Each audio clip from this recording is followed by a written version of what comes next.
Very much for those of you who've submitted questions. We'll go ahead and first start off with sort of a general question, but maybe starting off with a statement that Louis Breton had made about how close are we to the cure. I think that's front and foremost in many people's minds.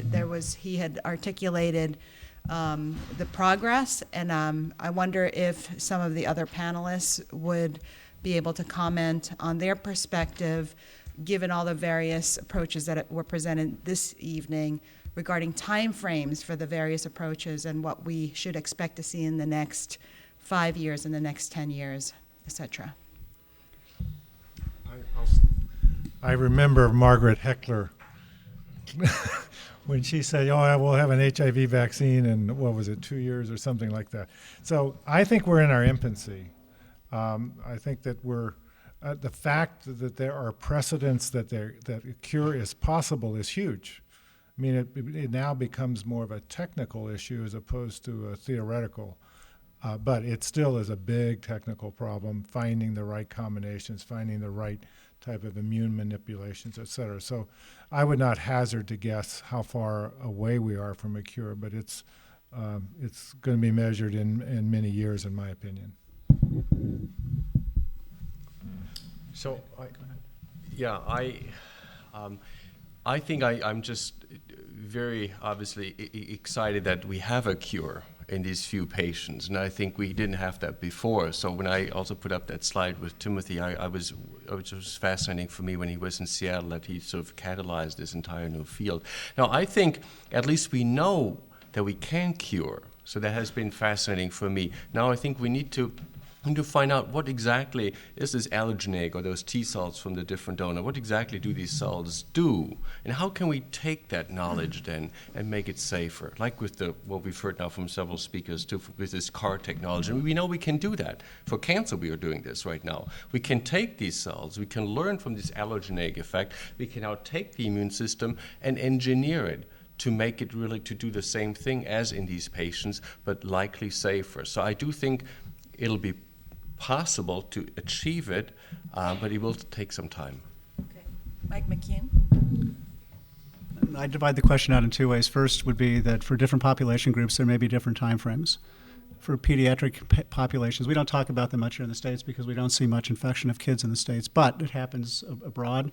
There's no reason why we couldn't diagnose early, treat early, and have what happened with the Mississippi baby happen more frequently. We have the capability to do that today. And I think that's something that we really need to take advantage of. The Visconti cohort shows us if we treat or if we diagnose and we treat adults early, that the same thing may happen, albeit in a smaller percentage. And that's something that brings to bear the logistics of having diagnosis available to all of those who might be at risk and anybody else for that matter who could deserve the therapy. So when we think about chronically infected patients, that's probably the hardest patient population group to work with because it's one where there's a great deal of variability. And there I would say the time frame is likely to be longer. Unless, and this is the second part of the discussion, some therapies are going to be harder to achieve than others. Okay, I think we do have proof of principle with bone marrow transplantation and gene therapy. Difficult things, hard to pay for, hard for the patient to withstand. If some of the other hypotheses that I showed are correct, then there is the possibility that there are existing therapies. Some of them are on the shelf, some of them are off patent, anti-inflammatories in particular, which might be provided in a way that occurs more quickly than we could imagine. And what's very helpful to me now is that we have a lot of scientists around the world, and many in this room, who are looking very carefully at each of these hypotheses and trying to weigh which is the most likely to be correct, and then of those, which is the most likely to provide a fast therapy for many. And I think that's really the discussion that will take place in the next, I would say, 3 to 5 years. So, yeah, we live in a world where we want to think of the end result, the goal. And, the cure is such a loaded word, and there's many definitions of getting to that final cure place. And what I think is important is that we take care of some of the advances that might be made from some of this research happening. And one of those is exactly a trial that I participated in that has reset my CD4 count to a higher level. So what does that mean clinically? We're not really exactly sure right now, but what we do know is that that was a big advance, is to take someone like me who was sequentially therapy treated over the years from the beginning of HIV therapy, continually building resistance to almost every HIV drug, to where I had a pretty low CD4 count. And now with a gene therapy trial that I enrolled in, I was able to get my T cells to double, and they've stayed that way now for 3 years. So let's look at some of those iterative advances that can be made through this research and this science, but still keep our mind on the ultimate goal. So in what we heard today in some of the background, it is clear that the research and the advances that have been made in this field was a result of unique collaborations between academia, the private sector, but especially community involvement, and some key individuals were mentioned. Does anybody want to comment on that, and in terms of how the community can currently participate in supporting some of these advances in terms of support of the cause, but also how does one get involved in some of these clinical trials? Some of the questions we're receiving this evening from the audience are related to the practical aspects of that. I'd like to answer that first, if only to be able to say a few more words about Marty Delaney. So I grew up as a lab rat in a closet that was appropriately locked because the work that I did was best done alone. And I gravitated through schools and did research in the way most researchers do research, which is alone. And we are honed not only to work alone, but to compete with others. It's still ingrained in our system, but it's especially so in the beginning days of the epidemic. The science that went forward then was in many ways intellectually as brutal as the death that was taking place in the clinics, because many scientists that were very bright were fighting with one another. And to me, it was really amazing to see not only the care that took place of patients with HIV in the wards at San Francisco General Hospital, but also the way in which Marty Delaney, almost an organizational psychologist by training, brought together scientists who would otherwise have fought and made them realize that by working together, their goals might be more rapidly achieved in common. And that is something which I believe in San Francisco was taught with a greater degree of emphasis and reception than many other cities. And I think in large part it's because of what he did that we have made such great strides. But we still have very far to go, right? I talked about teams of teams and teams of academic teams forming with teams of biotech pharma teams that have profit motives and other ideals that they need to reach. The very same principles, I think, that he taught are ones which are pertinent there. And again, it comes from that community. And you are the community. And the thing about this community still is that it's very interactive, as I think is witnessed by the fact that you're all here tonight. So what can you do? I think it's what you've always done, which is to ask questions about what's happening and to push healthcare providers to reach further down into their will and their ability to do risky experiments. All of this is quite risky, and we need that interaction in order to move forward.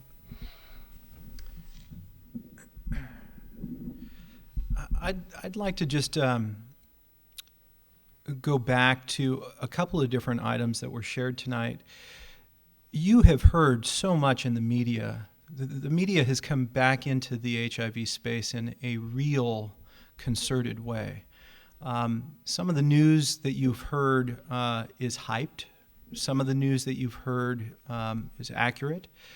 But in general, what is seen strictly in the media doesn't necessarily hit at the tone necessary to have a constructive conversation and education about HIV. And so it's up to the community to carry that message oftentimes. And the activists, not just here but throughout the world, have been getting more and more involved in these types of conversations to parse out what is and isn't, what's misinformation, what might be false information that they've seen. The internet nowadays, for good or for bad, distributes so much information that sometimes it's difficult to parse out. So one of the key pieces of the puzzle, and is always an important piece, is making sure that the information is carried to the community effectively and that it's accurate information. And I think that that's where the community can always play an active role. And just one more thing, that's a challenge. That's a huge challenge for the community because the science is incredibly complicated and challenging to portray to a community of lay audience and lay people who don't even have a basic understanding of HIV. So it's a big challenge for our community. We do have, fortunately, community advisory boards that have started with the Marty Delaney Collaboratory, which are working on educational programs, but also involved in every step of the research, as we always have been. And so that's a place to start to ask questions. Also ask your national organizations. And Mike, thank you so much for saying that about how you have to really parse out the information and be careful with what you read. And Louis too, that's really critical that you don't spread that information that might be misleading or provide false hope. So I think there needs, and there probably is, an appreciation, but there needs to be even better appreciated that all this work is really costly. And while I think maybe in the end the treatment that really does work might very well be simple when it's all worked out, it might be easy to explain, and it might come across, well, why didn't we get that in the first place? You know, what we're kind of doing here again tonight is looking at a whole array of opportunities for targeting this disease in a way that can stop it. And somehow we've got to learn, you know, from each other and from the studies that we're doing, you know, what is going to be the most effective way. And I don't think we can kind of stop in the USA. We've got to really, you know, take this challenge to where the infection is still raging in a huge fire in Africa and in some other places. So that all this takes money, and it can't get done without money. So I think there's a noise that's needed to be supportive of the work that's being done. There's also the voices need to be heard at the FDA because, you know, there's a degree of risk aversion in government, and government regulators are fairly risk averse, and they need to hear from people who really want something to happen. So, you know, those major organisations that are focused on trying to find cures, you know, they need to sort of work together, and I think it's one of the really pleasing parts of what we've been able to do is be able to link, you know, researchers all around the world, but link them together, get them to collaborate, you know, use the high-tech bit here with that there, with the resource here, with that, and really make it sort of work like that. And why wouldn't we have patient advocates around understanding all this? Because it's a bit complicated, but it's not that hard. I mean, And Jeff Shee can tell you that he can describe all of these projects really quite easily. But it's a matter of being, around the scientists, be partners in the whole process. And the scientists really need to get there. They need to be encouraged, and they're a bit out there themselves. They need to be encouraged to sort of work together and work with their patient advocacy people everywhere. So the next question, perhaps maybe, Lewis, since you do have some practical experience in this, the next question is, what are some of the regulatory challenges we're facing with HIV cure treatments, especially in the areas of stem cells and gene transfer? That's a great question.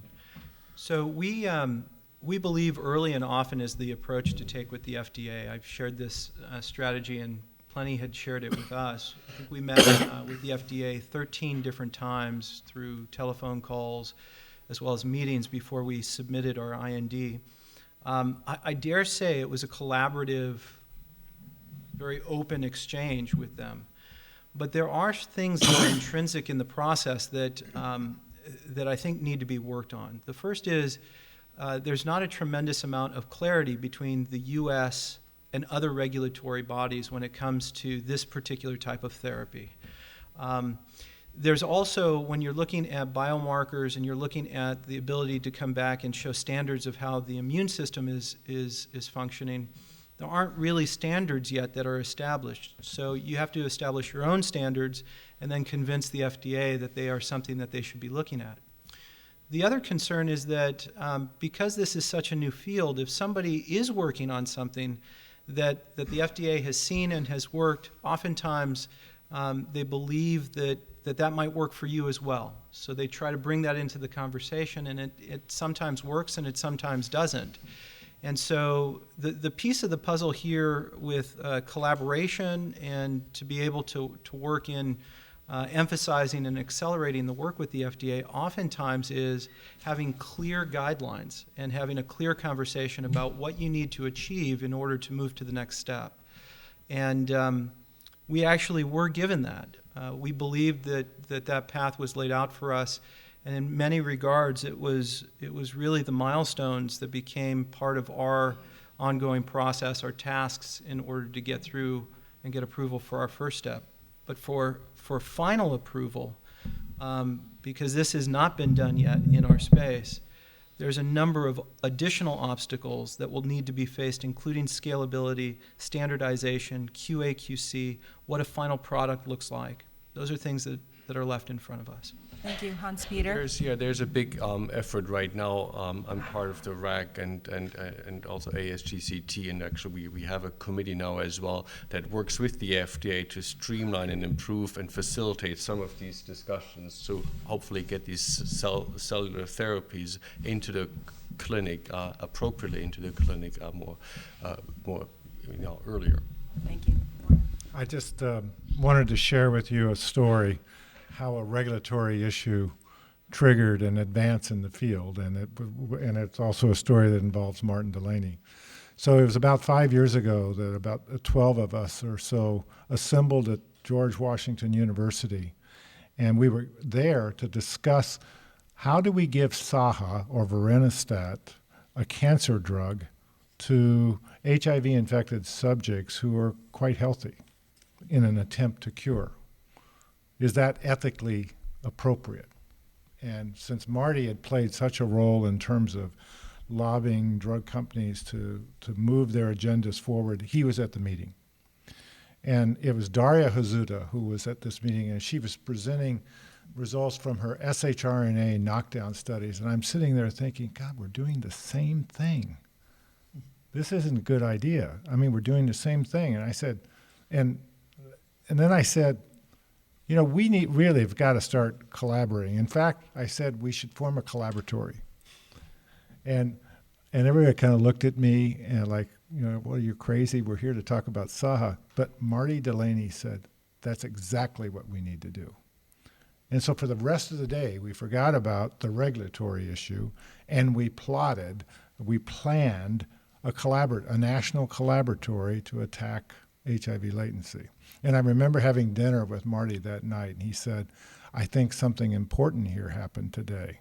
Unfortunately, and it became named after him because he did not survive to see the fruition.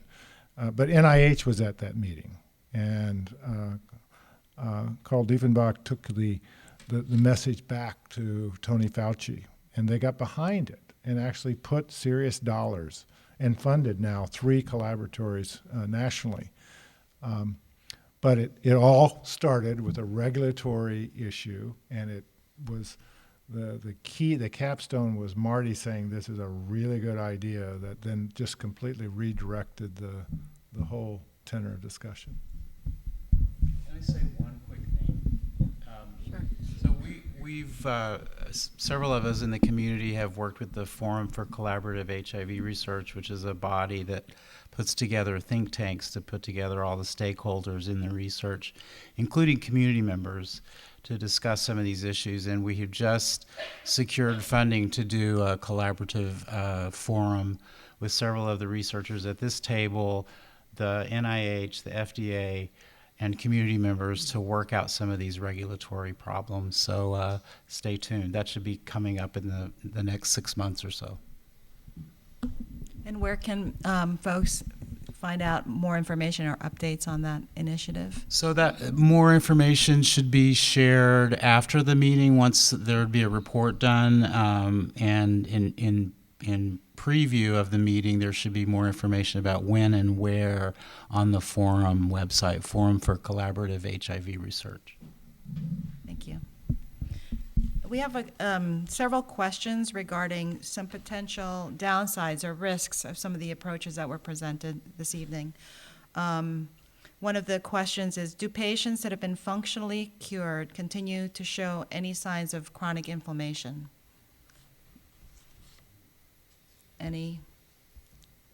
Is it known, or have there been studies to evaluate that particular question?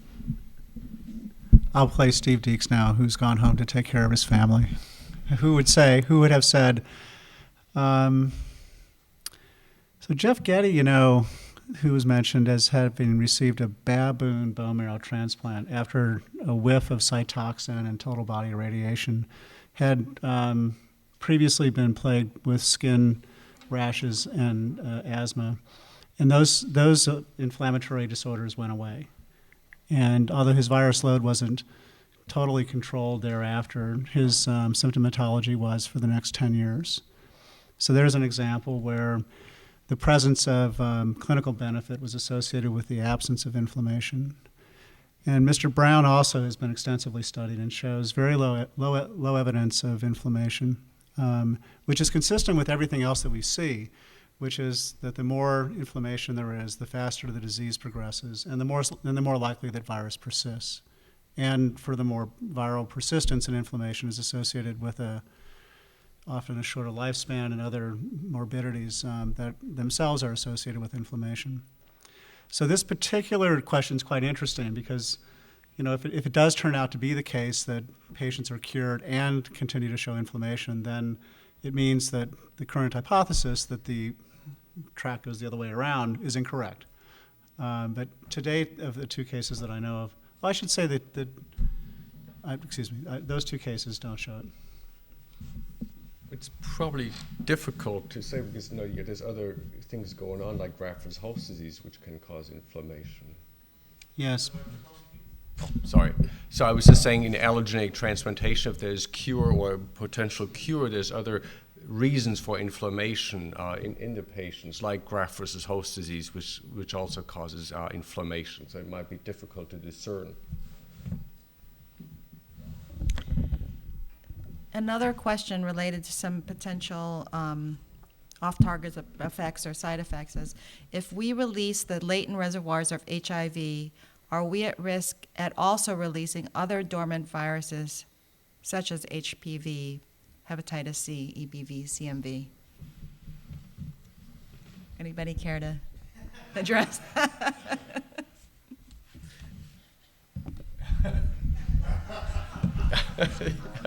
I'm not really sure I'm qualified.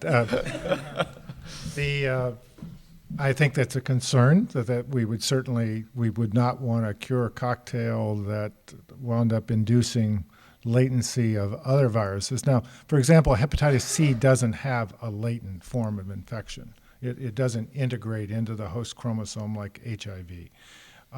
Many of the herpes viruses, I mean, they are latent, but they're not within the chromosome. They're outside of the chromosome. So yes, it's technically possible, but the transcription factors that drive HIV and its transcription are quite different from many of these other viruses. So I think it should be theoretically possible to come up with a cocktail that will be reasonably targeted. Maybe not precisely, but reasonably targeted.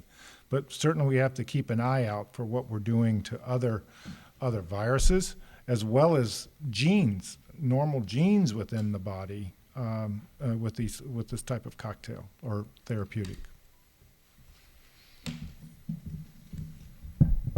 Any other responses to that? Okay.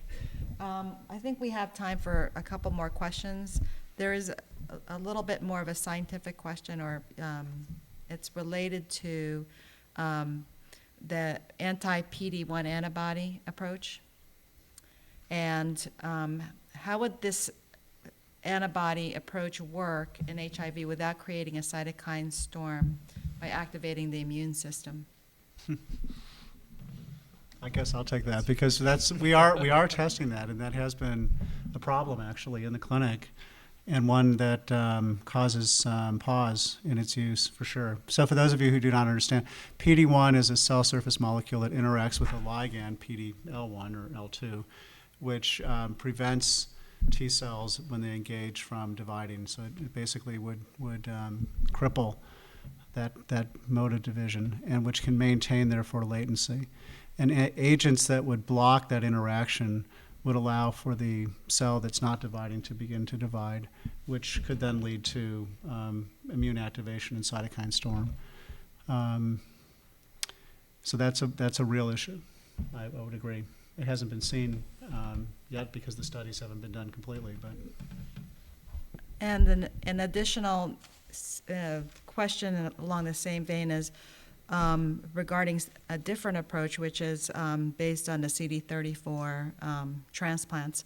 So recent reports have indicated that HIV may be able to infect CD34 progenitor cells. How do you make them resistant to HIV? These are the techniques we've been working on. Have been a lot of advances in the different ways, either vectors, lentiviral vectors, or these different nucleases to disrupt CCR5, the doorway for HIV. So I think this is an area where there's been really substantial, significant progress to make those cells resistant to HIV. I suspect this is possible. I mean, I think there's a long-term case that many of the blood cells will become really sensitive to this virus, and so that would include the long-term populating hematopoietic stem cell, and you certainly don't need to lose that, and so you've got to give it some armory to be resistant, and that will actually arm every cell downstream, hopefully. And it's just a matter of, choosing really the right cocktail, I think, to arm these cells and give them it's really, we're changing things in blood for one generation. We're not genetically engineering people that will inherit this. It will change the blood for that, for the time, hopefully for the time of their life. And so give them a really strong resistance. If that works, it'd be fantastic. And it may well need a combination of treatments in the end to really be effective. But, you've got to protect that cell. So that is what CalImmune is moving forward in the clinic with. We are treating both the stem cells, the hematopoietic stem cells, and the T cells. And the approach there, obviously, is to have the stem cells provide long-term support for the T cells and the T cell population, basically a modified army that the stem cells would create. However, the type of protection that we are providing potentially would be able to work against HIV infection. If that is seen, and there are reports to show that that is true, that is consistent. It potentially becomes also selective pressure for the stem cells that are modified and protected. Thank you. Maybe part of that question was related to, could that set up a reservoir as well that may be resistant even to the approach? But I think it needs to be seen whether the intrinsic or the host CD34 cells are susceptible. And then I guess the final question, I think we'll have to end with this one, is just related to the Draco construct from MIT. Does anybody have any comments on that or knowledge? That's just a question, so I don't know if there's any comments regarding that construct. This is the single most popular download from a journal called PLOS One. It's an agent which causes cells that are infected with a bunch of different viruses to die. I'd say it's very early in its testing. The data that have been presented in PLOS One are a paper, an N of 1, with a small number of experiments. A lot of press for some reason that's not clear to me. So it's one of those scientific advances which I would just encourage you to keep your eyes open and wait to see how other labs reproduce it and what occurs. Okay, perfect. Well, I think we have reached our 2-hour mark. And so when you block the 5 receptor, what about the 4 receptor? If there is HIV damage through that, and then will it just self-select that being the most complementary?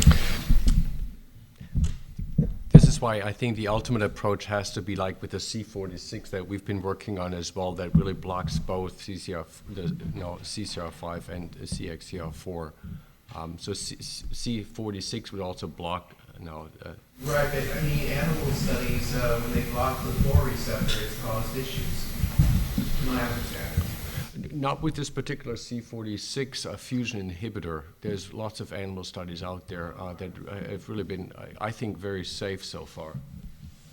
I'm really curious about ethics and how the money you might, researchers, doctors, newspaper people,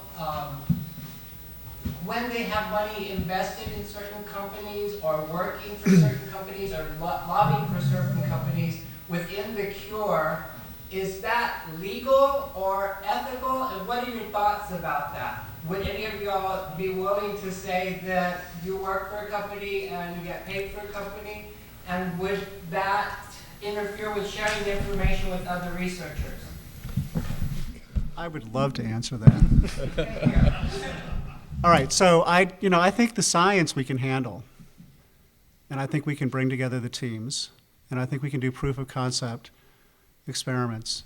But I'm really struggling, and I need your help from the community to think about commercialization, because commercialization not only brings up the ethical issues that you raise, but in general, the goal of many biopharmaceutical companies in the Western world to make lots of money. And that requires that values in that given company be maintained for the shareholder. And we've heard, I think, from everybody that it is highly unlikely that one drug is going to win the game here. It's most likely that it will be a combination of drugs, and those drugs are most likely going to be owned by a combination of companies. And it is most likely that some of those drugs, if not all, will be before FDA approval and therefore not valued as completely as they might be. So, is this impossible? No. Okay, so you may remember back in the day, the community here did bring together companies to share drugs and to put them together into combinations. Now, most of those were already marketed. Okay, now for TB and other less lucrative diseases, I guess I might say, companies are putting together drugs in the preclinical space. But right now, I think the major challenge in affecting a cure, not just in the developing world, but in developing parts of the healthcare system in our world, it's going to be necessary for that combination of drugs to be available. And the only way that's going to happen is if we change our business models so that the ethical issues that you're discussing do not occur. Most of them related to having money taint Let's say decisions. I'm cured and I know about something that's happening, and I talk to a few people, and then I announce it to the world, and the next day that stock goes up. So I'm wondering about insider trading and what is it all right to promote the company that you work with and have others promote that company? Even though I like that they're curing people and there's research going on, is it necessary for the people involved to disclose if they're blogging about that or having other people talk about a certain drug when they have an investment in that biotech company, let's say? I don't have a financial advisor, but I feel like a lot of people don't have those same opportunities there, and then I feel that it might interfere with research itself, with the patents and all that. That things will be bought by China or another firm or something, and then the people that are living and dying of HIV, we don't even get the extra stock dividend. We die. We get old faster. So I'm just wondering, how do you all feel about that ethically, or is it even legal? So I can speak from the corporate standpoint. Our company was established really by frustrated scientists that came together because they knew that there was limitation in the work that they were doing at an academic level to transition over to actually bringing it to patients, which is really the vehicle of a commercial body. Most of the academic institutions are not really set up in order to take that leap. Though there are more grant funding mechanisms, and in fact, CIRM has done a fantastic job of helping to bridge the gap for a lot of academic institutions in that regard. When it comes to conflicts of interest, so I don't want to speak for academicians, but there's always disclosure. And in fact, when we're working with institutions, we have to go through conflicts of interest checks as well. And so it's an important piece of the process. When dealing in the public, there are publicly traded companies. Everybody has to deal with their own process and ethics of how they deal with information that they receive, not all of which you get over the internet is accurate, as we had talked about. So sometimes that's good information, sometimes it's bad information that people move forward on. But in the case of dealing between academic institutions and industry, there are a lot of rules and regulations that each group has. So each institution has their own set, and oftentimes it has to go in front of committees in order to get approval. Thank you.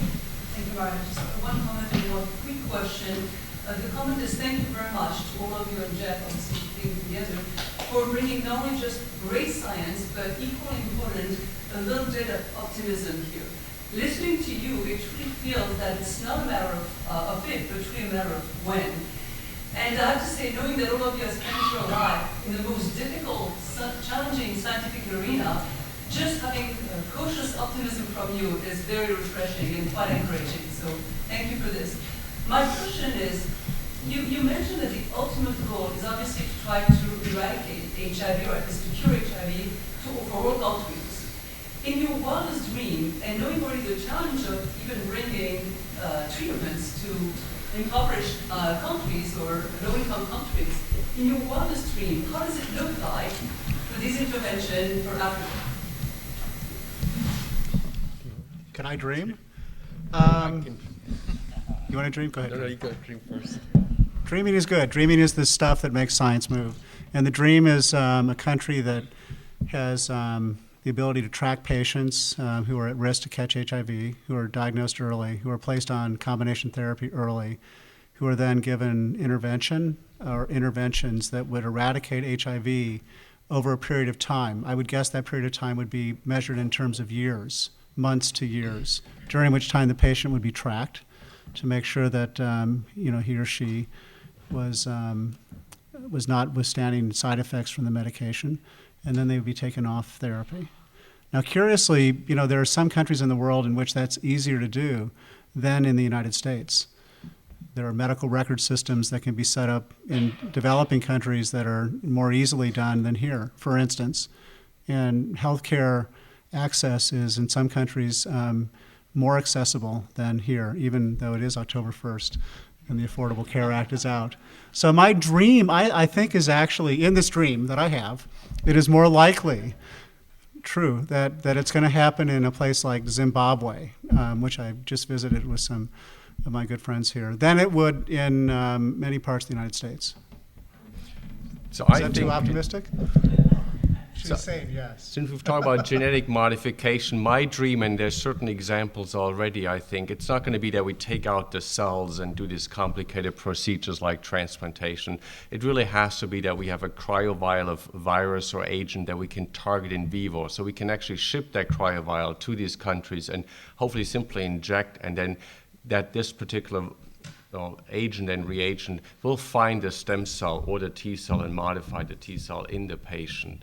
And this would be my biggest dream. And maybe combined with a vaccination approach, then could be a simple, again, could be shipped with cryovials around the world.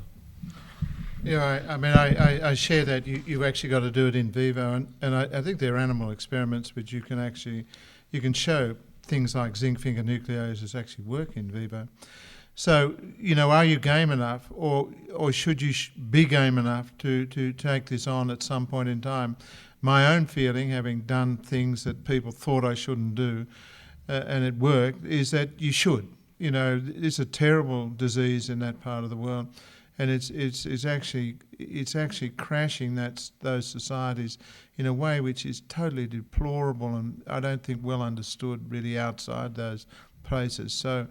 So I actually think, the dream is that you actually take your best shot and you'll have to put it in a syringe, I guess, and you need to deliver it, and you hope to hell that you can actually have a big enough impact, to try and, work towards eradicating this disease. If we don't eradicate it from there, it's forever going to appear in some other way, in some other guise, in some other place. So we need to do that. So the dream is that we start here, and then we try and figure out what's the best shot for going there.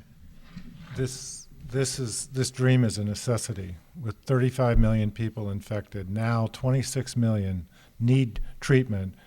Of that 26 million, about 17 million are not able to access antiretroviral therapy. They're dying.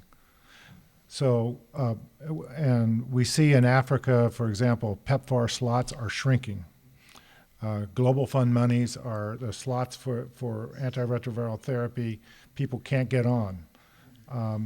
The only hope for Africa is a cure, because we're simply, the world is not able and not willing to put the money forward that's necessary to really to put everybody for the rest of their life on antiretroviral therapy. It's a huge number. So the cure is absolutely essential for Africa. So therefore, whatever the cure is, it has to be scalable, it has to be safe, and it has to be usable in the developing world.